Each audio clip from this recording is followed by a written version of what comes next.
morning dear students. Now you all are most welcomed here. चलिए आप सभी का स्वागत है और अब हम लोग अपने क्लासेस की ओर आगे बढ़ेंगे। तो पिछले क्लास में हम लोगों ने इकोनॉमिक्स हमारे इंट्रोडक्शंस था, उस इंट्रोडक्शंस में हम लोगों ने देखा था कि इकोनॉमिक्स क्या है, कैसे पढ़नी है, कहाँ कहाँ से हमारे क्वेश्चंस आती है, वे सारी चीज़ों को हम लोगों ने डिस्कस किया था। आज हम लोग इस एपिसोड को आगे बात करेंगे। तो लास्ट क्लासेज में इंट्रोडक्शंस हुई थी, उसमें डेफिनेशंस हुए थे, साथ ही साथ उसमें हमारे जो ब्रांचेज होते हैं इकोनॉमिक्स का, माइक्रो और मैक्रो, और ख़ास तौर पे हमें कंपटीशन के लिए जो होता है मैक्रो पढ़नी होती है, तो उसमें हम लोग बात किए थे। आज हम लोग डायरेक्ट बात करेंगे और आज का हमारा जो टॉपिक रहेगा इकोनॉमिक्स में वे रहेंगे हमारा काइंड्स ऑफ इकोनॉमिक्स या क्लासिफिकेशंस आप कहेंगे, ठीक है, यानी क्लासिफिकेशंस ऑफ इकोनॉमी। देखो मेरे प्यारे बच्चों, इसको आप कहेंगे वर्गीकरण भी कर सकते हैं, क्लासिफिकेशन की जगह आप काइंड्स भी कर सकते हैं, यानी अर्थव्यवस्था के हमारे प्रकार पे हम लोग बात करने वाले हैं। तो देखेंगे जब हम इकोनॉमिक्स के प्रकार की बात करेंगे तो इसको हम विभिन्न जो हमारा सोर्सेज होते हैं, विभिन्न जो हमारा कर सकते हैं पैरामीटर्स होते हैं, उन पैरामीटर्स के आधार पे बात करेंगे। तो सबसे पहला हम लोग देखेंगे ऑन द बेसिस ऑफ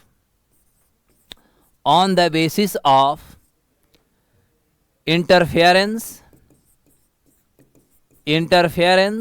या कह सकते हैं गवर्नमेंट, यानी सरकार के आधार पर या सरकार के हस्तक्षेप के आधार पर दुनिया की जो इकोनॉमी होती है, दुनिया की इकोनॉमी को मुख्य रूप से 3 भागों में बांटी गई है। कितने भागों में? तो दुनिया की इकोनॉमी को 3 भागों में बांटी गई है on the base of interference and the government, यानी जो सरकार होती है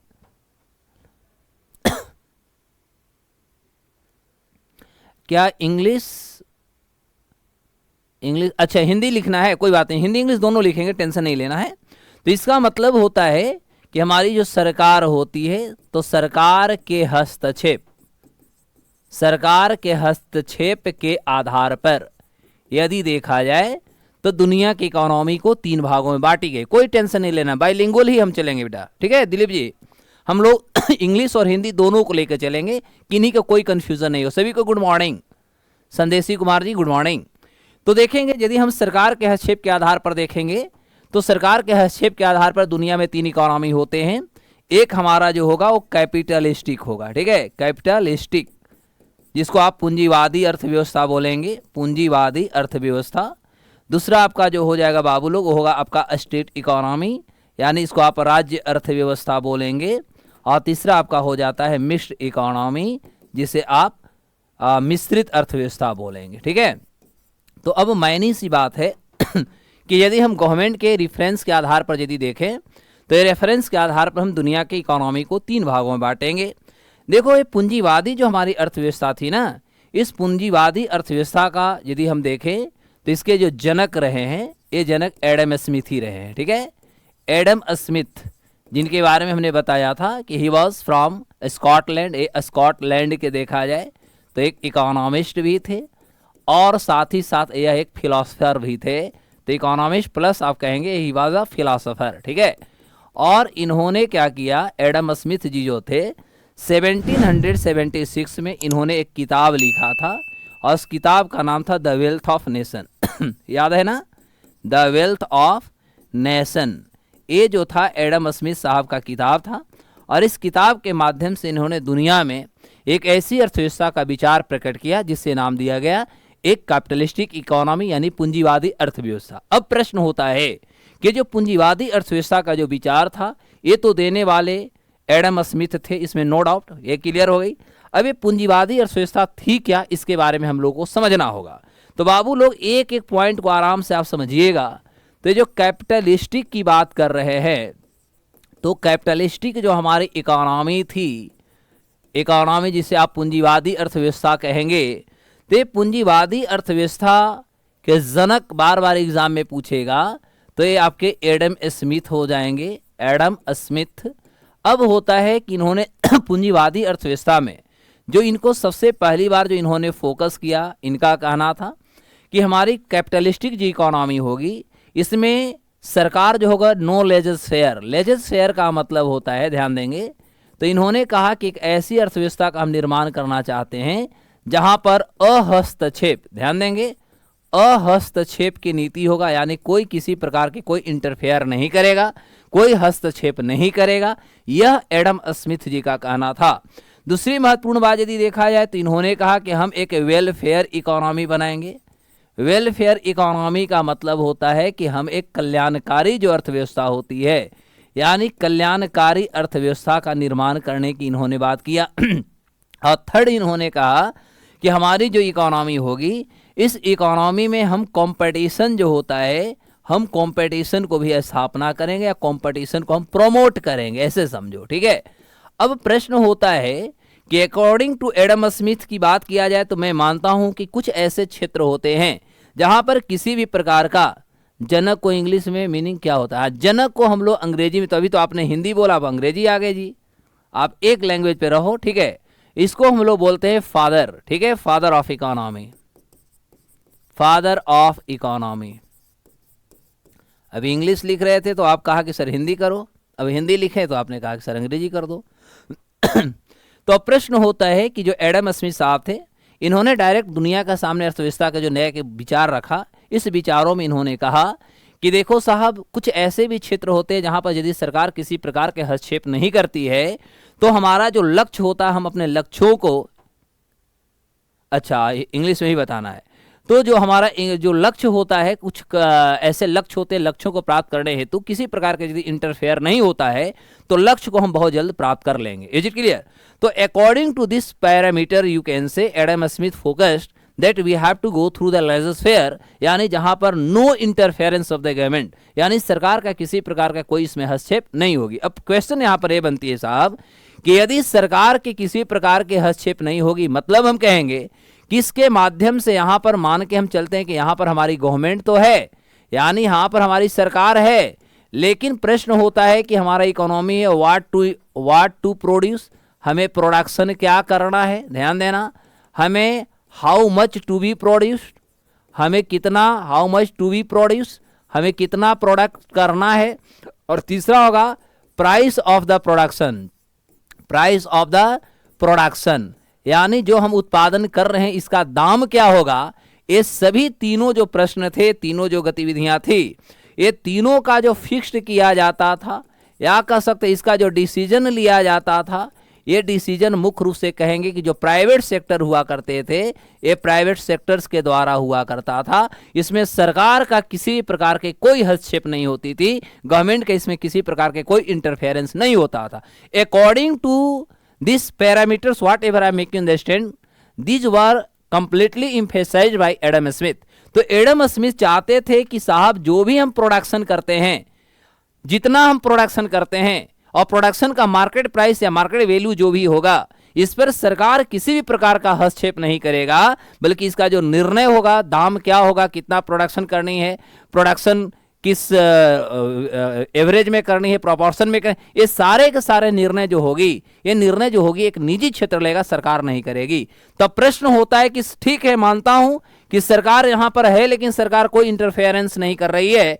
तो प्रश्न होता है कि इसका रिजल्ट जो निकल के आया मेरे प्यारे बच्चों, यह रिजल्ट हुआ कि जो मार्केट था, ये मार्केट में मोनोपोली जो थी, मोनोपोली का मतलब होता है मनमानी, तो मोनोपोली जो थी धीरे धीरे बढ़ते गए। जिनके पास ज़्यादा पूंजी था, जिनके पास ज़्यादा सामर्थ्य था, एबिलिटी थी, जिनके पास ज़्यादा कैपिटल था, जिनके पास अच्छी एजुकेशन था, जिनके पास कह सकते इंफ्रास्ट्रक्चर थे, उन्होंने मार्केट में अपनी दबदबा जो होती है, मार्केट में जो उनकी अपनी क्रेडिट होता है, क्रेडिबिलिटी जो होती है, उनका बनते जाता है। लेकिन जो लोअर में थे, जिनके पास बहुत अच्छे रिसोर्सेज नहीं थे, जिनके पास अच्छे कह सकते कैपिटल नहीं थे, वो मार्केट से कहीं ना कहीं फेंका जा रहे थे। तो प्रश्न होता है कि जहां पर आप एक तरफ कहते हो कि हम कल्याणकारी इकोनॉमी बनाएंगे, एक वेलफेयर इकोनॉमी बनाएंगे, आप कह रहे हो कि हम कंपटीशन के प्रमोट करेंगे, क्या is it possible?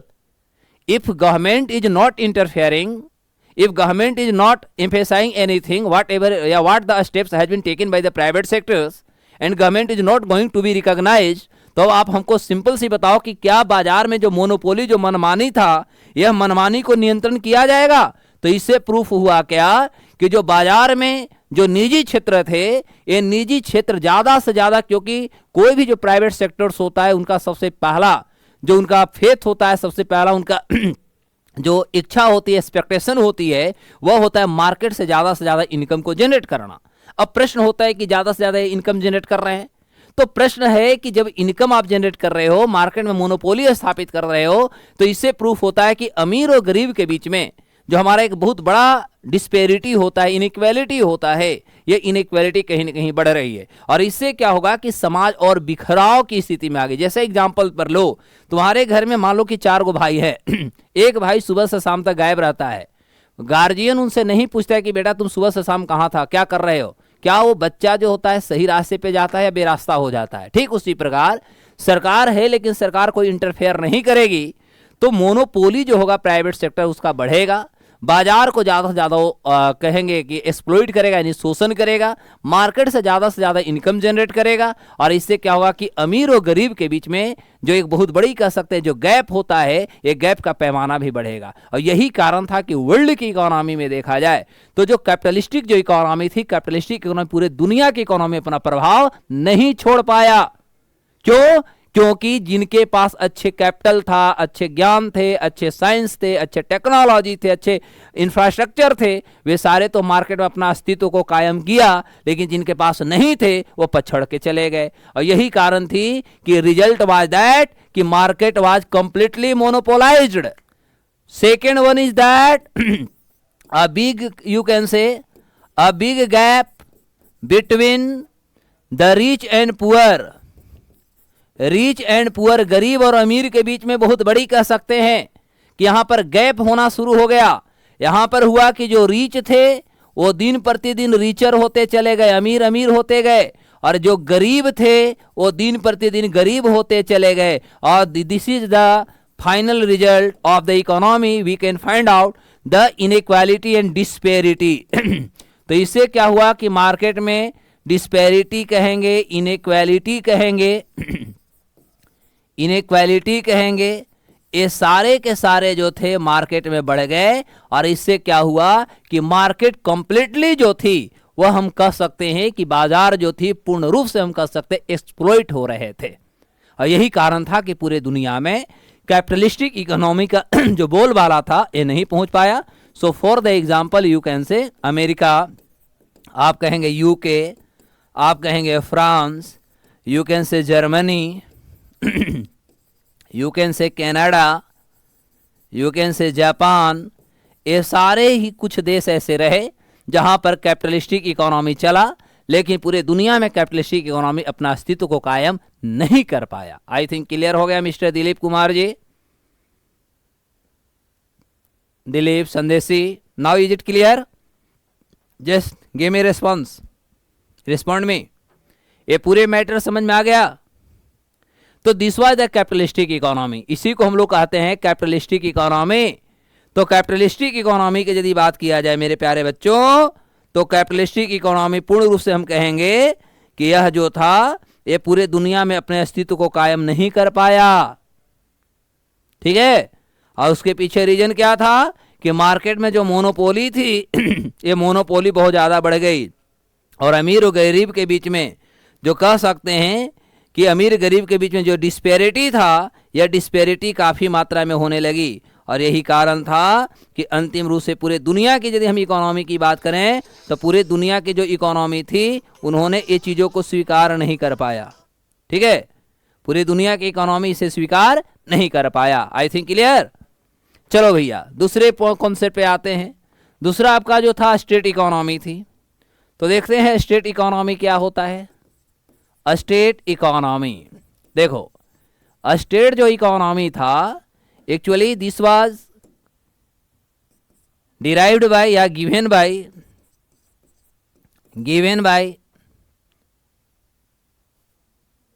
German philosopher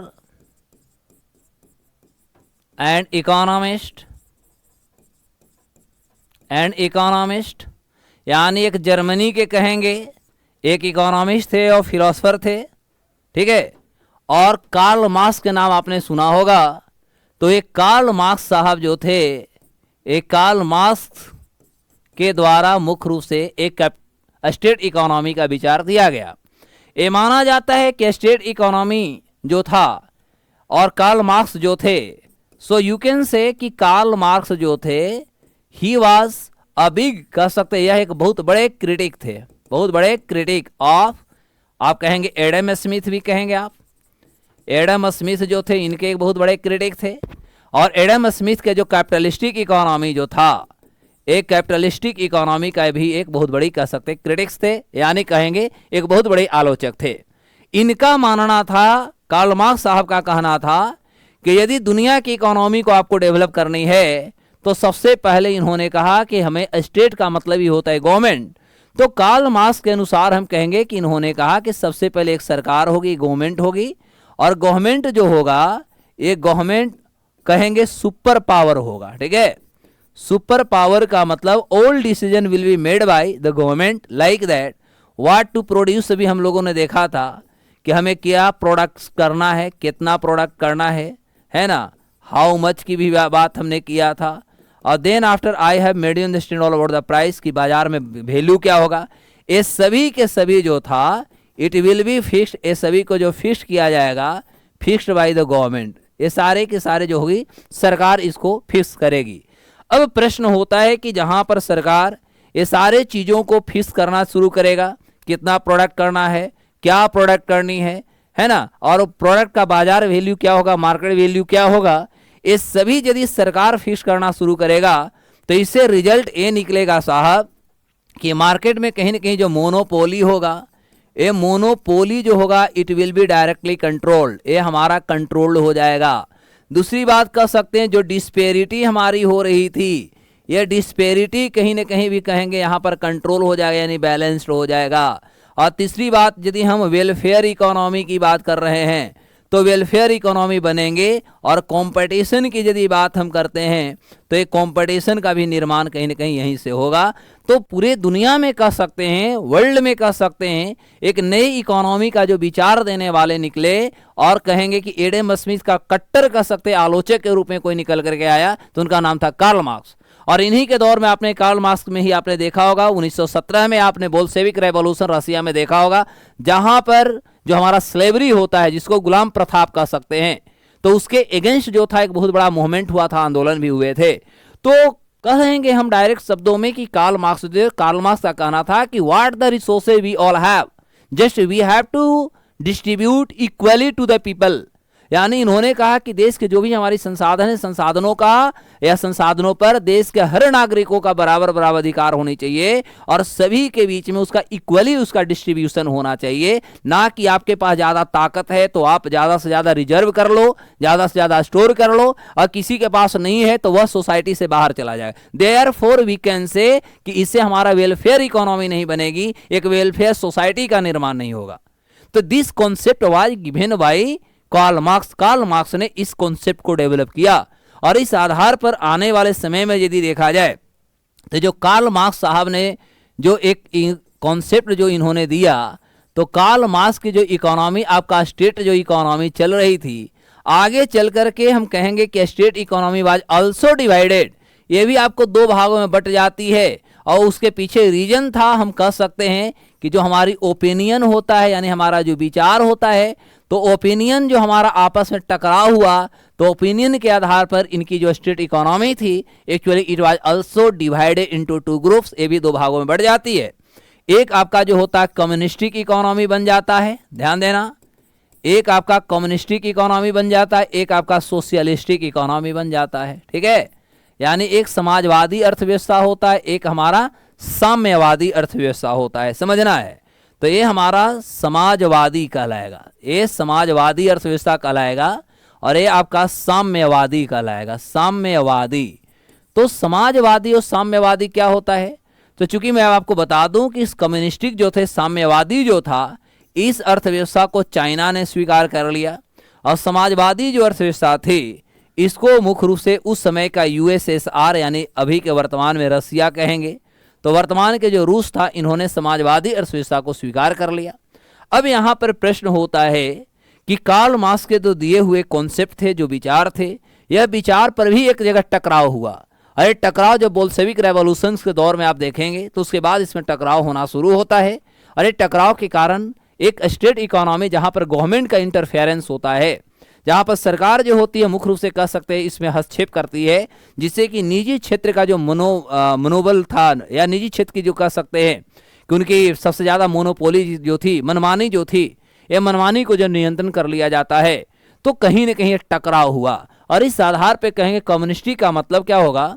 कम्युनिस्टी का मतलब होता है कि देश में जो भी हमारी संसाधन हैं, वे संसाधनों का डिस्ट्रीब्यूशन, उस संसाधनों का जो वितरण होगा वह आपकी कैपेबिलिटी के आधार पर होगा, वो आपकी हम ताकत के आधार पर कह सकते हैं, आपके सामर्थ्य के आधार पर हो। यानी आप में सामर्थ्य है, जिसमें जितना सामर्थ्य होगा वह उतना देश के संसाधन पर अपना प्रभाव छोड़ेगा, अपने कह सकते हैं संसाधन पर उनका आधिपत्य होगा। और जिनमें कह सकते हैं कि वह संसाधन का प्रयोग, संसाधन का जो डिस्ट्रीब्यूशन होगा, समाज के हर वर्गों को बिना किसी विषमता, बिना किसी इनइक्वालिटी, बिना किसी चुनौती के सभी को बराबर भागों में जो बांट दिया जाता है, वह समाजवादी होता है। जैसे भारत की अर्थव्यवस्था की यदि बात करें तो भारत की अर्थव्यवस्था में हमारा समाजवादी विचार मिलता है, जहां पर अमीर, गरीब, पिछड़ा, अति पिछड़ा है ना, कोई सही है, कोई डिसेबल्ड है, सबको देश के संसाधन पर बराबर अधिकार मिले हैं। तो हम कहेंगे कि ऐसा नहीं है कि कैपेबिलिटी जो होता है, सामर्थ्य जो होता है, क्षमता जो होती है, क्षमता के आधार पर होती है। तो यहां पर चीन के कॉन्सेप्ट यदि देखा जाए तो यहां हम कहेंगे ऐसी अर्थव्यवस्था जहां संसाधनों का वितरण उनकी क्षमता के आधार पर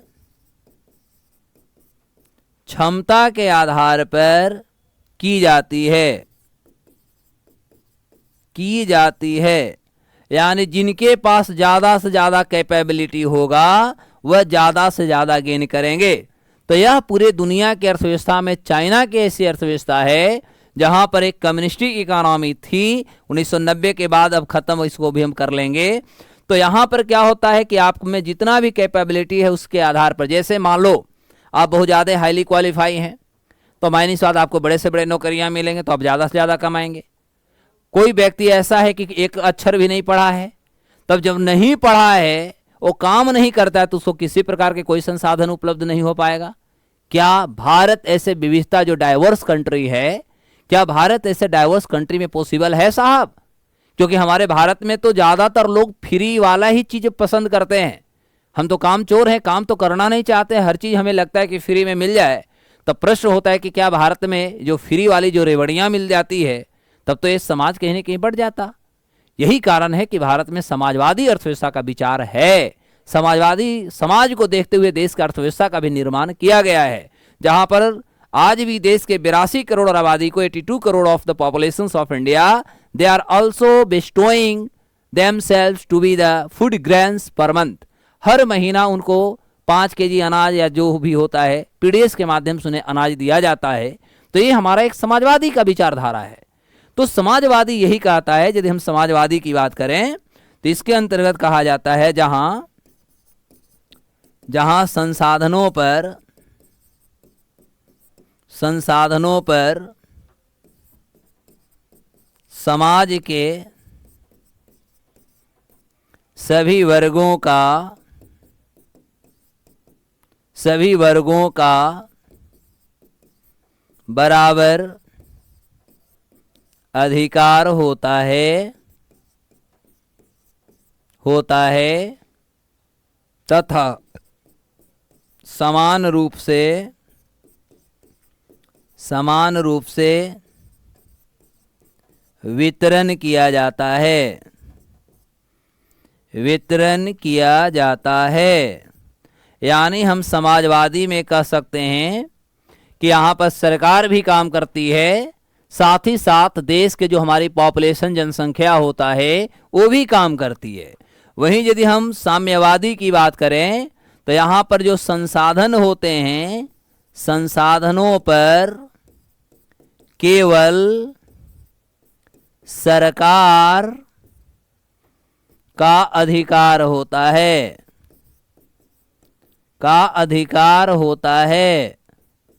यानी उस देश के संसाधन पर किसी भी प्रकार के उस देश के अन्य नागरिक कोई डिसीजन नहीं ले सकता। जो भी डिसीजन होगा, डिसीजन मेकिंग होगा, वह केवल वहां की सरकार ही ले पाएगी। तो ऐसी जो हमारी अर्थव्यवस्था होती है मेरे प्यारे बच्चों, वैसी अर्थव्यवस्था को यदि देखा जाए तो हम कहेंगे कि वैसी अर्थव्यवस्था जो होती है वह हमारा एक साम्यवादी अर्थव्यवस्था कहलाती है। और this is why Chinese economy is considered to be communist economy, क्योंकि वहां की आम जनता को किसी प्रकार के कोई फैसला लेने का अधिकार नहीं होता। वहां के संसाधनों पर जो भी अधिकार लिए जाते हैं या वहां के संसाधनों को जो भी यूटिलाइज किया जाता है, कंज्यूम किया जाता है according to the government policies, जो भी वहां पर गवर्नमेंट चाहेगी वही होगा। वहां के आम नागरिक उस पर किसी प्रकार के कोई हस्तक्षेप नहीं कर सकता। Therefore we can say Chinese economy to be considered as communistic economy. I think clear हो गया।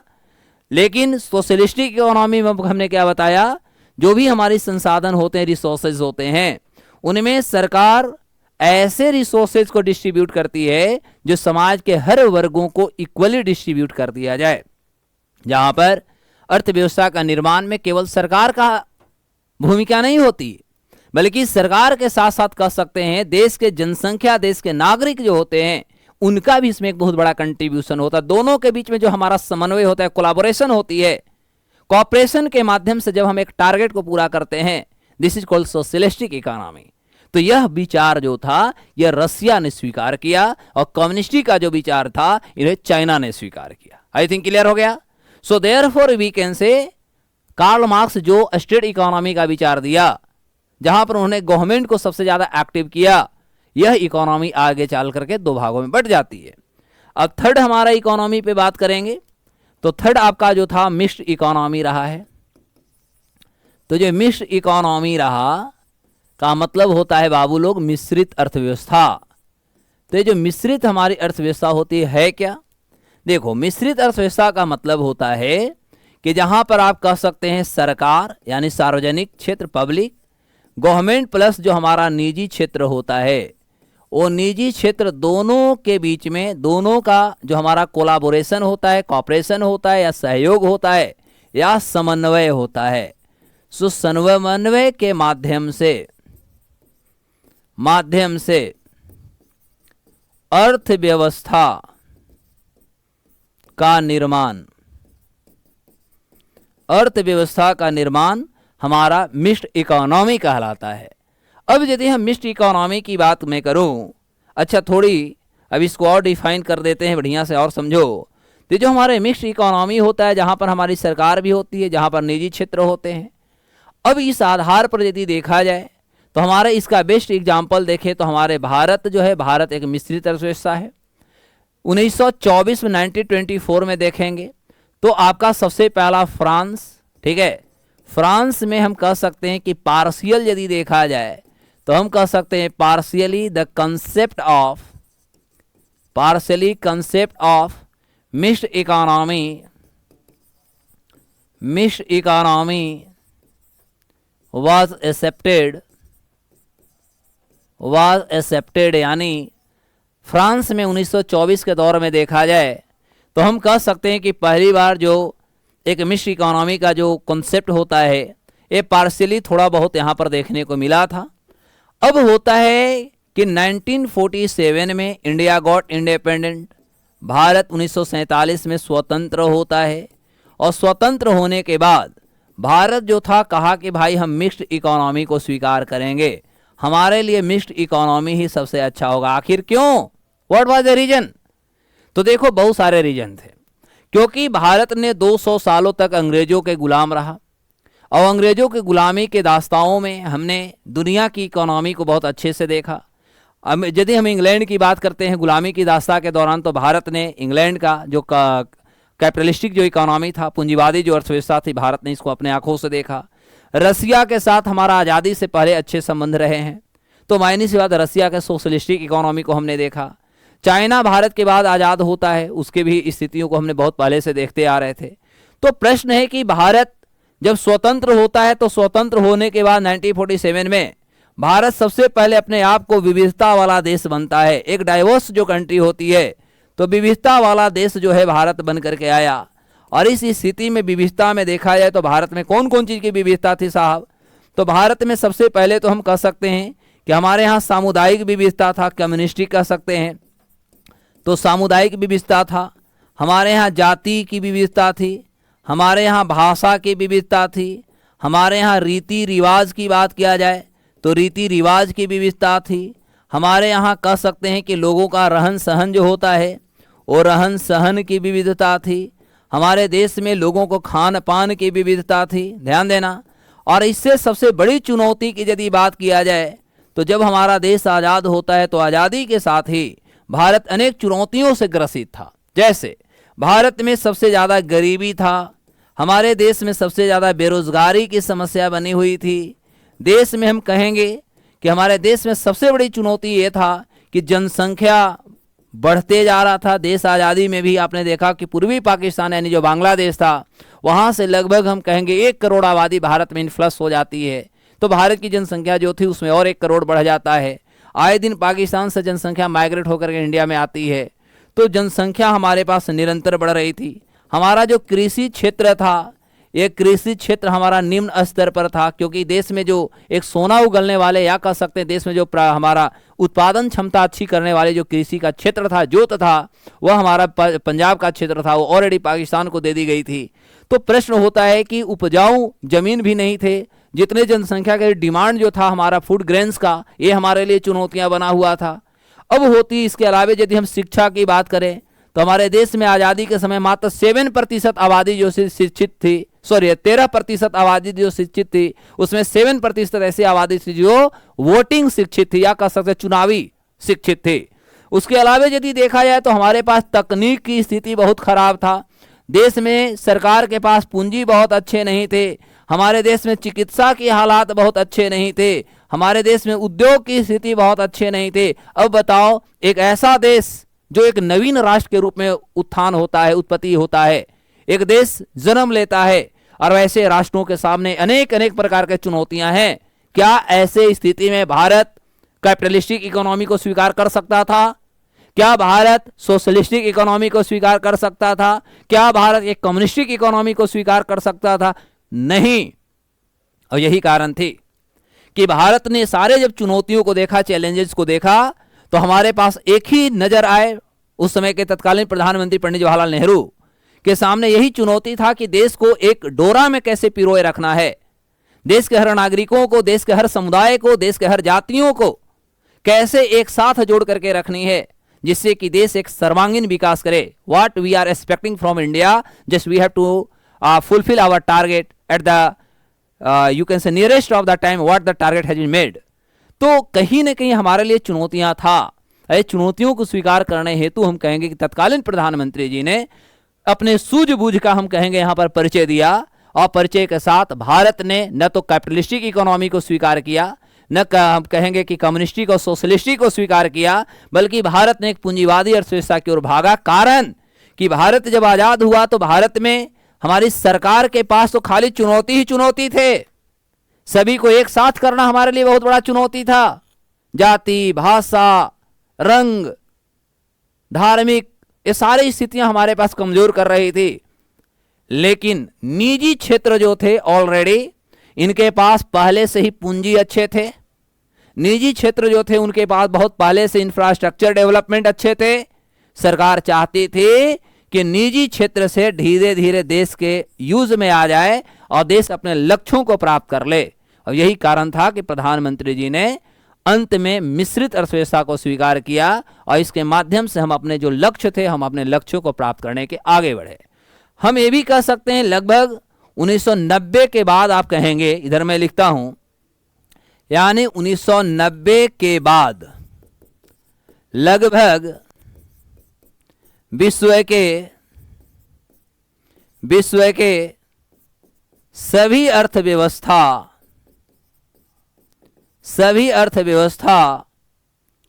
मिश्रित हो चुकी है। तो अब हम एक कह सकते हैं कि दुनिया में अब कोई ऐसी अर्थव्यवस्था नहीं रही जिनको हम ये कहें कि वह अर्थव्यवस्था और अन्य प्रकार की अर्थव्यवस्थाओं में है। अब हम कहेंगे कि दुनिया के सारे जो अर्थव्यवस्थाएं हैं वह लगभग मिश्रित अर्थव्यवस्था की ओर आ चुकी है। Is it clear? चलो अब दूसरे पॉइंट पे आते हैं। अब हम लोग देखेंगे विकास के आधार पर, on the base of development. तो on the base of development यानी विकास के आधार पर, विकास के आधार पर। तो देखो, विकास के आधार पर दुनिया की जो अर्थव्यवस्थाएं हैं, ये दुनिया की अर्थव्यवस्थाओं को 3 भागों में बांटी गई है। सबसे पहला डेवलप्ड इकोनॉमी, दूसरा है आपका डेवलपिंग इकोनॉमी, और तीसरा है आपका अंडर डेवलप्ड।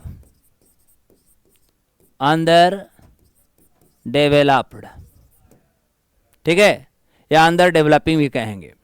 तो दुनिया की यदि हम अर्थव्यवस्थाओं की बात करें तो हम डेवलपमेंट के आधार पर कहेंगे, विकास के आधार पर हम कहेंगे कि दुनिया की जो अर्थव्यवस्था है, दुनिया की अर्थव्यवस्था को 3 भागों में बांटी गई है। पहला आपका डेवलप्ड इकोनॉमी क्या होता है? डेवलप्ड इकोनॉमी का मतलब होता है एक ऐसी अर्थव्यवस्था जहां आप कहेंगे, एक ऐसी अर्थव्यवस्था जहां का जीडीपी जो होता है वो हाई होता है, जहां का कह सकते हैं पर कैपिटा इनकम हाई होता है, जहां कहेंगे कि इंडस्ट्री जो होता है, उद्योग जो होते हैं वह काफ़ी हाई होता है। आप कह सकते हैं जहां के लोगों को स्टैंडर्ड ऑफ लिविंग जो होता है, तो स्टैंडर्ड ऑफ लिविंग, उनका जीवन यापन जो होती है वो उच्च कोटि का होता है। ठीक है, तो ऐसी अर्थव्यवस्था जो होता है वह हमारा डेवलप्ड इकोनॉमी कहलाता है। एक ऐसी अर्थव्यवस्था जहां का प्रति व्यक्ति आय, जहां का कहेंगे जीडीपी सकल घरेलू उत्पाद, जहां उद्योग धंधा, जहां पर आप कहेंगे कि जो सर्विस सेक्टर होता है यानी सेवा क्षेत्र होता है, इस सभी का जो कंट्रीब्यूशन होती है, वैसी अर्थव्यवस्थाएं जो होती है वह आपका डेवलप्ड इकोनॉमी कहलाता है। अब इस अकॉर्डिंग टू दिस पैरामीटर आप ये भी कह सकते हैं कि हम कह सकते हैं कुछ ऐसी भी आबादी जहां पर 13,935, ठीक है, वैसी जनसंख्या या वह देश जहां प्रति व्यक्ति आय $13,935 या इससे अधिक यदि उसे मिलता है तो ऐसी अर्थव्यवस्था को हम लोग डेवलप्ड इकोनॉमी कहेंगे। ये चीज़ों को भी आप चाहें तो याद कर सकते हैं, एग्जाम के लिए, डायरेक्ट एग्जाम में पूछेगा। तो आपसे यदि कोई क्वेश्चन पूछता है कि आप डेवलप्ड इकोनॉमी किसको कहोगे, तो डेवलप्ड इकोनॉमी का मतलब होता है मेरे प्यारे बच्चों, those countries having GDP, per capita income, industry, standard of living, service sectors, you can say basic infrastructure development, you can say schooling, education, health sector. These all the sectors having the top level and standard. What the expectations from that particular economy of the nations wide and the populations. They all are fulfilling within the geographical boundary of that particular nations. तो ये सारे जो economy होती है इसको हम लोग एक डेवलप्ड इकोनॉमी कहेंगे according to WDR, world development report. तो वर्ल्ड डेवलपमेंट रिपोर्ट एक आती है कि वह देश जहां का जो पर कैपिटा इनकम होता है, प्रति व्यक्ति जो आय होती है, वह $13,935 या इससे अधिक यदि वहां के जनसंख्या का प्रति व्यक्ति आय है, पर कैपिटा इनकम है, These all are considered to be developed country. तो ऐसे देशों को हम एक डेवलप्ड इकोनॉमी मानते हैं, डेवलप्ड कंट्री मानते हैं। फॉर एग्जाम्पल यदि देखा जाए तो जैसे आप USA कहोगे, आप UK कहेंगे, यू कैन से जर्मनी कहेंगे, यू कैन से फ्रांस कहेंगे, कनाडा कहेंगे, जापान कह सकते हो। तो ये सारे जो इकोनॉमी है, सारे इकोनॉमी को क्या कहा जाता है? ये सभी को डेवलप्ड इकोनॉमी कहा जाता है, क्योंकि यहाँ GDP, per capita income, industry, service sector, standard of living, health sector, education sector, infrastructure, development का सेक्टर, ये सारे के सारे जो हैं वो स्टेबल हो चुके हैं। समझ आ रही है, एक स्टेबिलिटी को प्राप्त कर लिया है। तो ये सभी जो इकोनॉमी के जो पार्ट होते हैं मेरे प्यारे बच्चों, इन्हीं को हम लोग डेवलप्ड इकोनॉमी कहेंगे, विकसित अर्थव्यवस्था कहेंगे। क्लियर हो गया। दूसरा है आपका डेवलपिंग यानी विकासशील अर्थव्यवस्था। तो विकासशील अर्थव्यवस्था का मतलब आप ये कहोगे वैसी अर्थव्यवस्था, वैसी अर्थव्यवस्था जो या जहां, जो नहीं जहां कर देता हूं, जहां डेवलप्ड होने की सभी प्रयासों को रणनीतिक दृष्टि से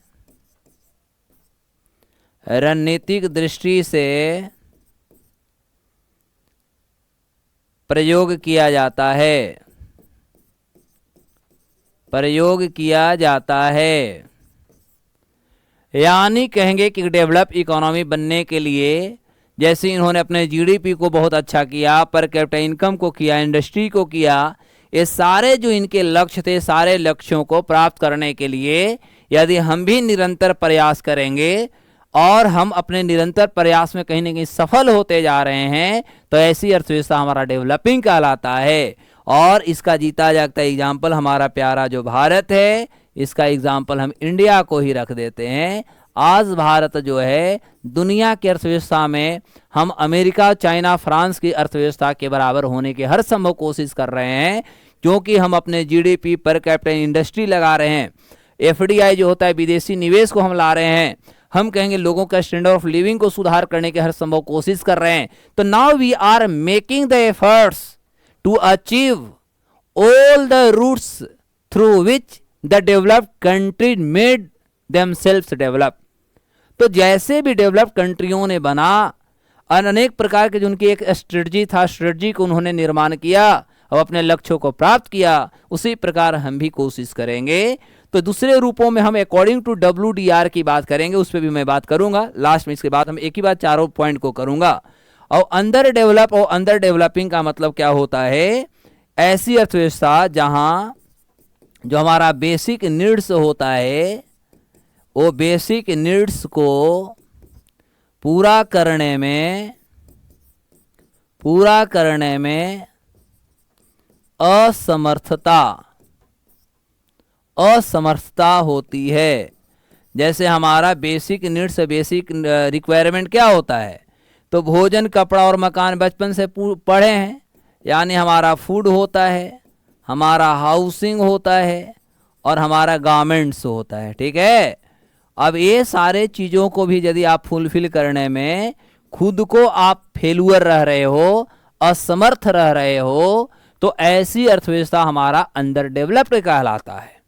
और इसका जैसे सूडान के नाम आपने सुना होगा, तो चाहे हम साउथ सूडान की बात करें, सुना है ना, तो जैसे आप सीरिया के नाम सुना होगा, तो ये सारे जो अर्थव्यवस्थाएं हैं ये आपका अंडर डेवलप्ड इकोनॉमी में आते हैं, क्योंकि अपने ये बेसिक नीड्स को भी फुलफिल करने में असमर्थ हैं। प्रयास कर रहे हैं, लेकिन आज भी जो चाहिए ये अपने लिवलीहुड को चलाने में भी असमर्थ हैं। तो this all are considered to be under developed या अंडर डेवलपिंग। बाबू लोग समझ में आ गई? अब बेटा देखो, अकॉर्डिंग टू दिस पैनोरमा हम यहां पर बात करेंगे वर्ल्ड डेवलपमेंट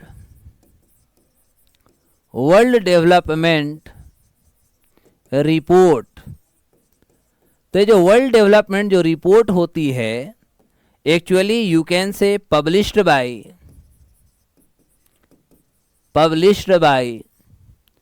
वर्ल्ड बैंक इन जुलाई एवरी ईयर, यानी प्रत्येक साल जुलाई में जो होता है, वर्ल्ड बैंक के द्वारा हम कहेंगे एक रिपोर्ट जारी किया जाता है जिसको नाम है WDR वर्ल्ड डेवलपमेंट रिपोर्ट। और इसके माध्यम से कहेंगे it classified the world economy into 4 groups. यह 4 ग्रुप में दुनिया की इकोनॉमी को बांटता है। अब प्रश्न होगा कि सर 4 दुनिया की जो इकोनॉमी होती है WDR के अनुसार वो कौन कौन होते हैं? तो यहां पर बेटा just you have to go through the data and remember तो करना पड़ेगा, डेटा के आधार पर ही तोड़ा जाएगा। तो दुनिया की अर्थव्यवस्था को वर्ल्ड डेवलपमेंट जो रिपोर्ट आती है, जो वर्ल्ड बैंक के द्वारा इशू किया जाता है प्रत्येक साल, जुलाई में आती है, इसके अनुसार दुनिया की अर्थव्यवस्था को 4 भागों में बांटी गई है। पहला जो होता है निम्न आय वर्ग कहलाता है देश, निम्न आय वर्ग, निम्न आय वर्ग वाला देश। पहले सभी का नाम लिखता हूं फिर डेटा कराऊंगा, ठीक है। यानी लो इनकम कंट्री कह सकते हैं। दूसरा इसमें जो होता है निम्न मध्यम आय वर्ग, निम्न मध्यम आय वर्ग। तीसरा जो इसमें होता है प्यारे उच्च मध्यम आय वर्ग, उच्च मध्यम आय वर्ग। और अंतिम रूप से आपका होगा उच्च आय वर्ग, उच्च आय वर्ग। अंग्रेजी कहोगे तो कर देता हूं। निम्न आय वर्ग यानी लोअर इनकम कंट्री कहो या कैटेगरी कहो। Low middle income, low middle income, high middle income, high middle income और हाईएस्ट इनकम, हाईएस्ट इनकम, ठीक है। अब अकॉर्डिंग टू दिस रिपोर्ट आपको याद करना है। तो $1135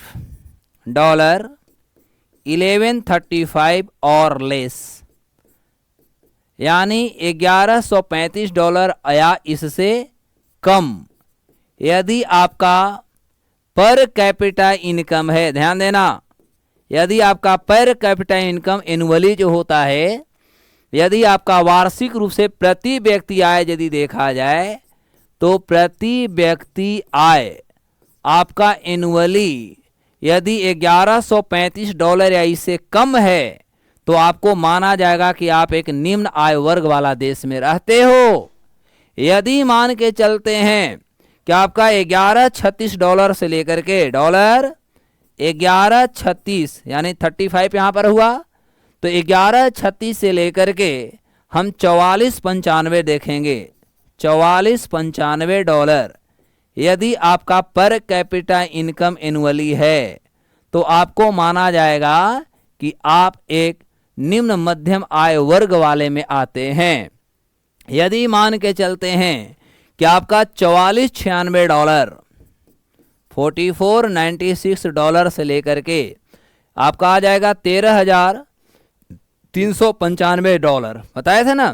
तो यदि मान लिया 935 $13,935 का यदि आपका पर कैपिटा इनकम है तो आपको माना जाएगा कि आप एक उच्च मध्यम आय वर्ग वाला देश में रहते हैं।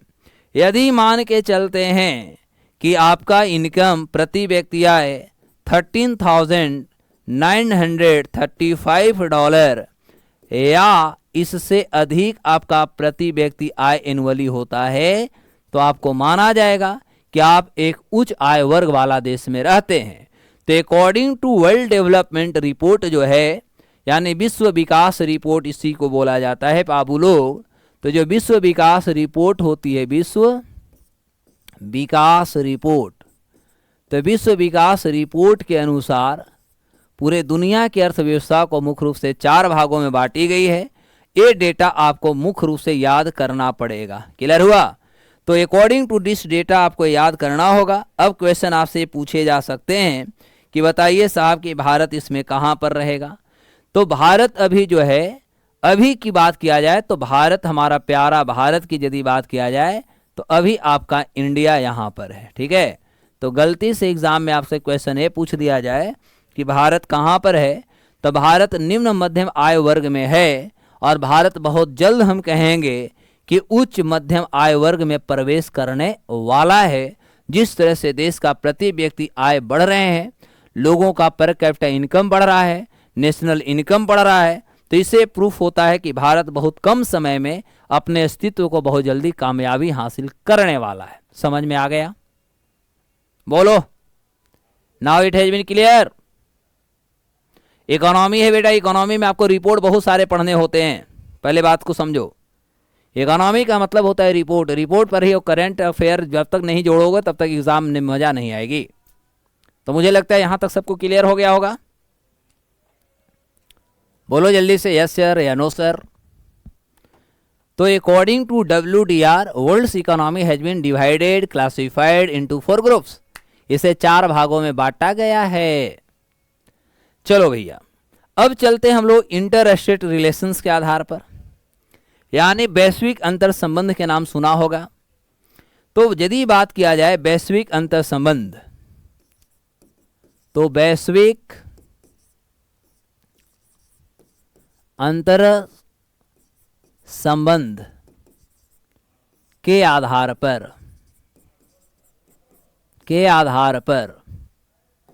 यानी on the basis of world inter relations, तो इस आधार पर दुनिया की जो अर्थव्यवस्था होती है इसे 2 भागों में बांटी गई है। एक आपका क्लोज्ड इकोनॉमी होता है, ध्यान समझना है, और एक आपका ओपन इकोनॉमी होता है। ओपन इकोनॉमी होता है। अब एक क्लोज और ओपन क्या होता है साहब, समझो थोड़ा। देखो, क्लोज का हिंदी होता है बंद अर्थव्यवस्था, और उसका मतलब होता है खुली अर्थव्यवस्था। बंद अर्थव्यवस्था का मतलब ये होता है कि जब कोई राष्ट्र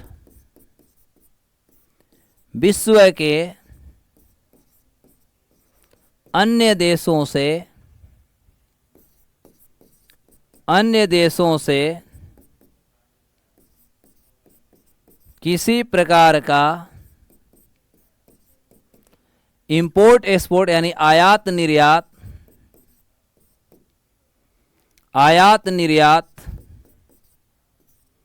नहीं करता,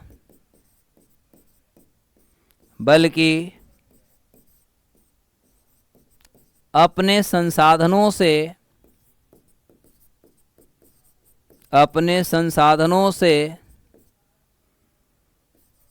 जनसंख्या की मांग या जनसंख्या की जरूरत पूरा करता है। ये तो लैंग्वेज हुआ, इसको हम और फिगरेटिव समझाते हैं। यानी जब कोई भी अर्थव्यवस्था, इसके ऊपर देखते हैं, जैसे मान के हम चलते हैं प्यारे बच्चों कि हमने बताया, जैसा कि मान लो यहाँ पर USA है, अमेरिका है, यहाँ चाइना है, यहाँ रसिया है, USSR है, यहाँ फ्रांस है, यहाँ इंडिया है, यहाँ नेपाल है, यहाँ म्यांमार है। अब होता है, और यहाँ पर मान के चलते हैं, एक देश के नाम लिख देता हूँ, जिसका नाम मैं लिख देता हूँ नॉर्थ कोरिया, कोरिया। ठीक है।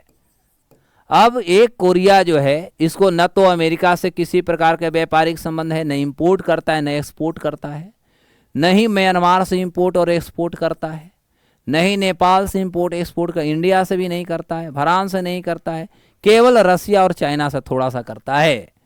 तो जब दुनिया के कोई भी जो कंट्री होते हैं, any country of the world having no import and export relations from the rest of the nations of the world, यानी दुनिया के बचे हुए देशों के साथ उनका यदि किसी भी प्रकार का व्यापारिक संबंध नहीं होते, आयात और निर्यात नहीं होते, तो ऐसे इकोनॉमी को हम लोग क्लोज इकोनॉमी कहेंगे। और इसका जीता जागता एकमात्र एग्जाम्पल नॉर्थ कोरिया आज भी है दुनिया में, जो एक क्लोज इकोनॉमी की श्रेणी में आता है, क्योंकि इसका व्यापार दुनिया के राष्ट्र से नहीं होता, बल्कि यह केवल चाइना और रसिया जो है दो राष्ट्रों के साथ करता है, इसके अलावा किसी देशों के साथ नहीं करता है।